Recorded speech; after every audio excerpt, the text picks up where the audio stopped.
Halo, ketemu lagi dengan saya, channel Dokter Made Hipnotis.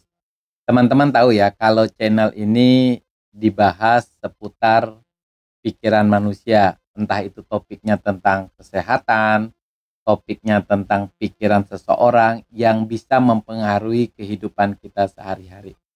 Kita juga berbicara NPD, karena sebenarnya NPD itu adalah hasil dari pikiran manusia.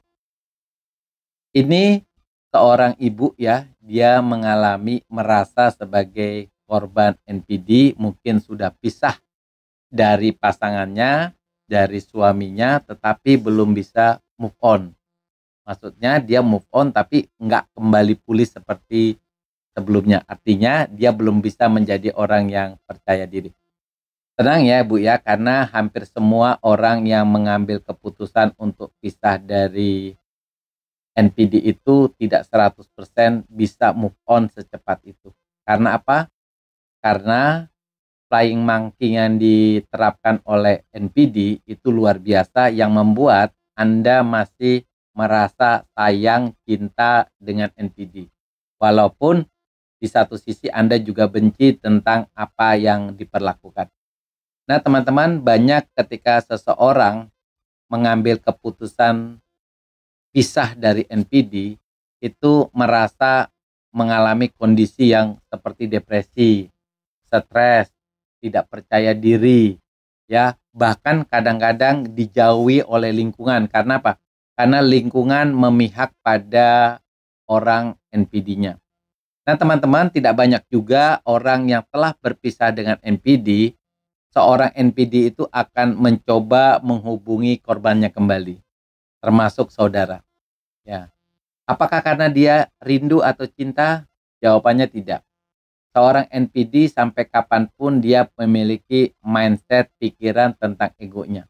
Tetapi seorang NPD biasanya ketika dia belum mendapatkan korban yang lain, maka Anda termasuk orang yang akan dikorbankan kembali. Jangan terpancing saat itu. Nah, biasanya ketika kita pisah, anggap aja dia sebagai mantan kita, mantan suami kita, atau mantan istri kita yang mencoba menghubungi, entah menghubungi hanya gara-gara dengan alasan rindu anak, biasanya rindu anak. Nah, ketika Anda memberikan kesempatan pertemuan dengan anak, biasanya dia akan bermain lagi playing victim, menjadi sutradara yang baik. Dia akan menceritakan soal selingkuhannya, tetapi dalam hal ini selingkuhannya adalah selingkuhan yang negatif. Dia seolah-olah menjadi orang yang sadar dengan kesalahannya. Dia menjelekkan selingkuhannya di depan Anda, mantannya. Supaya apa? Supaya Anda bisa menerimanya kembali. Padahal perselingkuhan itu terjadi justru karena si NPD sendiri. Jadi teman-teman, Anda yang jadi mantannya, korbannya NPD, jangan gampang terpancing oleh perkataan atau flying monkey-nya si NPD. Karena dia punya tujuan ketika dia merasa mungkin selingkuhannya tahu tabiat NPD-nya, selingkuhannya mulai menjauh. Nah, ketika NPD sadar bahwa selingkuhannya ini tidak bisa dijadikan korban, maka dia ada kemungkinan kembali kepada Anda karena dianggap Anda masih mencintai NPD. Dengan cara apa? Dengan cara berpura-pura sebagai korban dari selingkuhannya yang sekarang.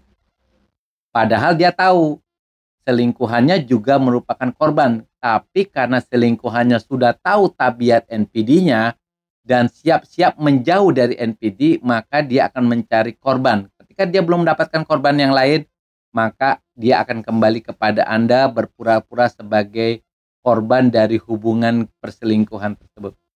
Nah, teman-teman, ketika teman-teman mengetahui sifat NPD-nya, ketika dia mencoba membujuk, pikirkan baik-baik karena perbuatannya yang menyakiti Anda itu akan bisa terulang kembali dan justru Anda akan memasuki depresi yang jauh lebih dalam, stres yang lebih dalam.